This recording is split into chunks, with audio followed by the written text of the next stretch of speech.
Hi guys and welcome back to the Mighty Blues. My name is of course Cameron and welcome back today to another video. It is the player ratings.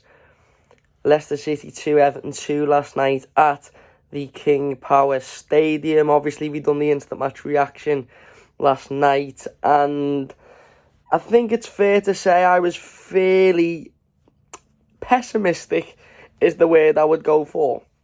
Probably realistic as well. Maybe you could say negative, but I'd like to say it was more realistic than negative. I was quite, frustrated with the manager and some of the decisions that he made last night. Notably the decision to start Michael Keane again, despite the fact that we all know he isn't the best option available at the moment, as well as the decision to not make an attacking sub in the last 15-20 minutes when I think the game was there to be won. And look, I don't take any of that back. I've slept on it. I understand there's positives to take from this game. 2 away goals, for example. Dominic Calvert-Lewin looking better and better. Obviously missed that opportunity, which was massive, but still looking better and better. There was a lot of fight. There was a lot of intensity. There was a lot of effort. It was a truly horrible game of football, wasn't it? It was end-to-end. It was heart-in-the-mouth stuff. For as much as we can sit here and say Everton could have won the game with a couple of big chances that were saved well by their goalkeeper, I don't think their goalkeeper will ever have a better game than that. Leicester also had their fair share of chances. They hit the bar, they missed the penalty, they had a couple that Jordan Pickford had saved. So it was a game that ultimately in the end could have gone either way. And usually you look at them games and say, a point isn't too bad because of that. But given the situation that we're in, I just think the manager needs to show a bit more bravery tomorrow. And I look at that game and I think, how many more games have we got this season that are going to be more winnable than that one was in that last 20 minutes? The answer to that question is, I fear we haven't got many. So, yeah, anyway, as I said, we done the instant match reaction yesterday. Go and check that out if you haven't already. This is the Player Rating Show, the show where we rank every player out of between 1 and 10, of course. 1 being absolutely dreadful and 10 being absolutely amazing. We're going to get through this one. And obviously we'll have the live game review up later. So let's start straight into it. Jordan Pickford. I'm going to give Jordan a 7. I think he deserves an awful lot of credit for the penalty save. I know some people in the media have jumped to the whole water bottle situation. Deciding that now it should be against the rules for Jordan Pickford to have the penalty takers for the opposition team on a water bottle, which is a load of bollocks, if I'm being honest. It took a lot of bottle for him to stand and stay central for that penalty. It took a lot of bottle for him to not dive. He's obviously done his research on James Maddison and, decided that was where he was going to go, and I think that took a lot to do that, and ultimately ended up keeping us in the game and ultimately earning us a point. If had he have not saved that penalty, we'd have gone on to lose that game, and I fear we'd have gone on to lose that game by more, because Eds would have dropped, and we saw what happened last week against Newcastle. So yeah, could he have done better for the first goal?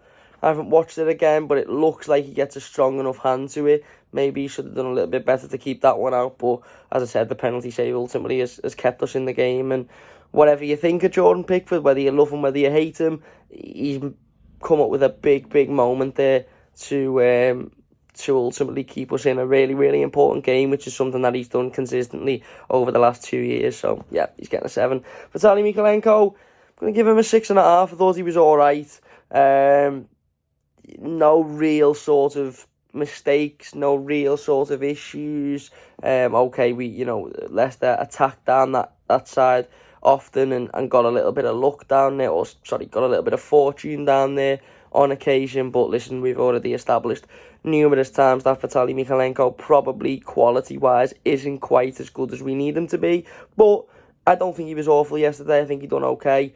Couple of good challenges, brought the ball forward a couple of times. Again, wasn't massively involved in the game, but he done alright. I thought he done alright. It wasn't his worst game. James Tarkowski, going to give him a 6. I thought at times he looked bright. Thought at times he looked sharp. Thought at times he defended well.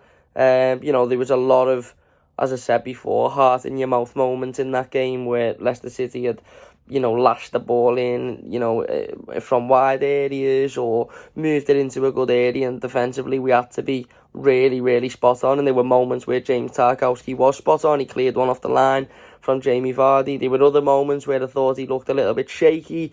Perhaps he could have done better. I think both of them could have done better for the first goal, completely unmarked. Sionchu in the box, and the second goal was obviously an Alex Iwobi mistake. But I thought in a difficult game under difficult circumstances, I thought he looked okay yesterday, which is, again, could he have been better? Probably, but I thought he was okay. Next to him then, Michael Keane.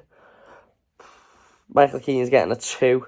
Again, not only did I think he was at fault for the first goal, I don't necessarily think he's at fault for the second goal. He was done for pace, and he was obviously given a hospital ball by Alex Iwobi, mistake by Alex Iwobi, and then a great ball by Maddison. But I just think he's all over the place, and I'm not even just saying this because of Sean Dyche's persistence to pick him and Sean Dyche's seemingly strange need to have Michael Keane in this Everton team, regardless of how he performs.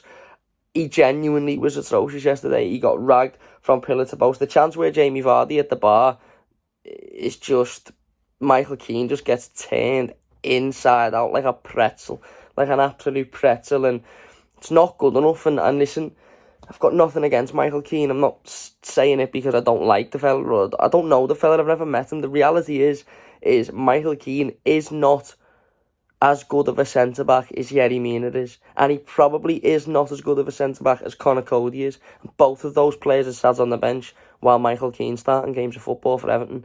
And I just don't understand it. I really, really don't.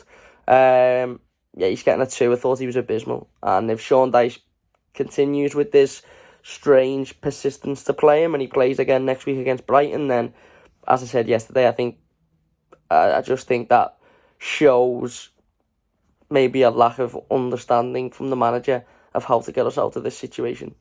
But yeah, he's getting a 2.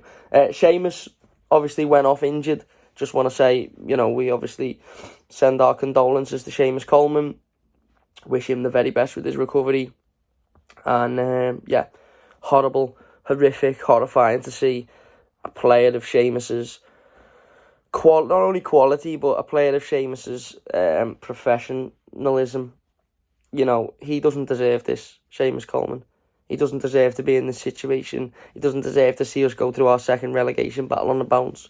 Gives everything. Even when he was getting stretchered off with what could potentially be a career-ending injury, he still was sitting up and trying to rattle the fans on, I'm going to give him an 8 anyway. I thought he was really good in the time that he was on the pitch. Thought he battled, put himself about, led by example, put the right challenges in, won the ball back when he needed to. And obviously, as I mentioned, we wish him a very speedy recovery and hope that it's nothing too serious, because it didn't look great at first view, and I haven't seen it again, but it didn't look great at first view.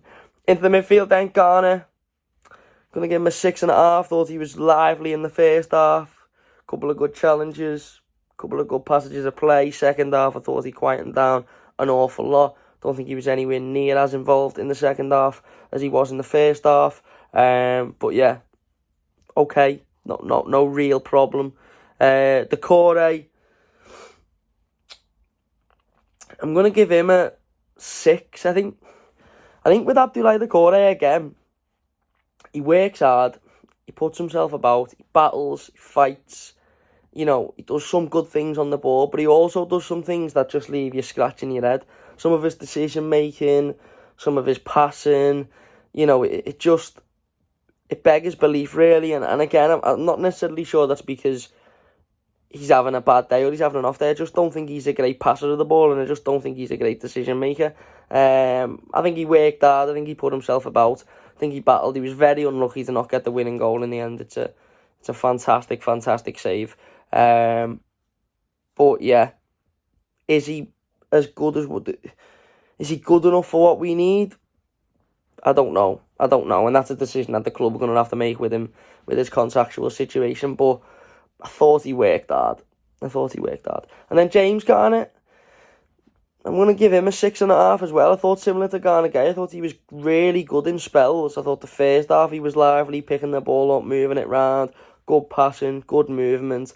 But I'm sorry, the last 15-20 minutes, I just thought he was a little bit absent. And some people will disagree with that, and some people will say, no, Cam, that's not the case. And I've already seen some people on social media, really complimenting him, and that's fine. As I said, I thought he done okay in the first half, and even in the back end of the second half. I don't think he was awful. I just don't think he was very much involved. And look, again, don't blame him for that. Probably down to tiredness, probably down to fatigue, probably down to needing fresh legs to come on next to him to do that little bit of running, and ultimately he's being let down by the manager in that sense. But yeah, I just don't particularly think he was massively involved towards the back end of that second half.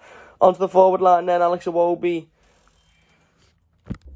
Sorry about that, just a quick change of scenery. Alex Iwobi. Gonna give him a...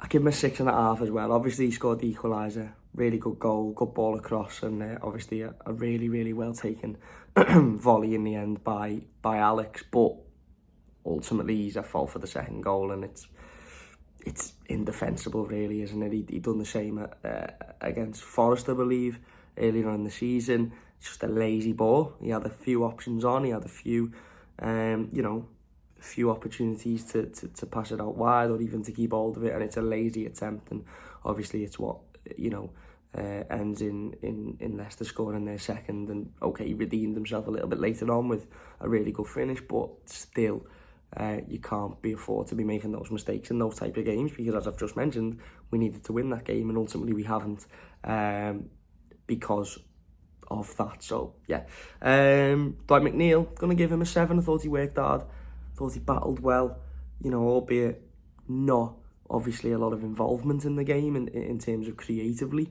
but I don't know whether he ended up actually getting the assist for the Iwobi goal. It was his cross, obviously, but it was headed, sort of deflected out by the defender.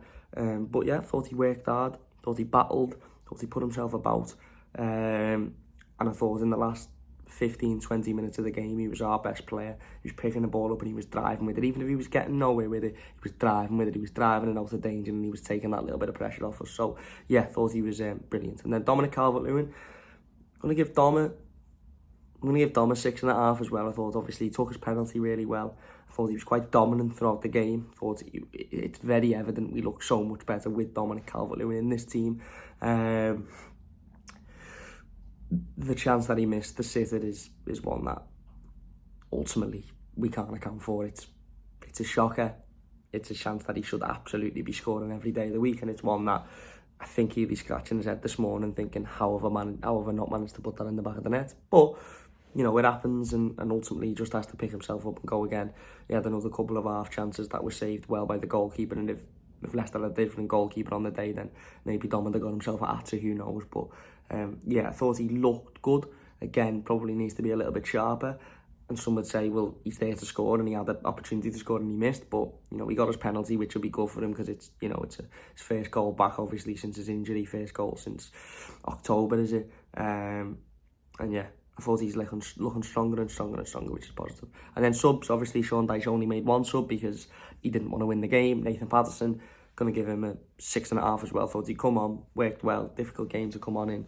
And I thought he showed exactly why Nathan Patterson should be playing right back and not Mason Holgate or Ben Godfrey. I thought he held himself well, got forward when he needed to, defended well when he needed to.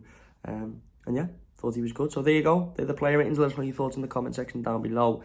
Instant Match Reaction is up now if you want to go and check it out. Game review will be up later today, so don't forget to look out for that one as well. Big thanks for watching. Leave a like if you've enjoyed it. Subscribe if you're new. We'll see you after.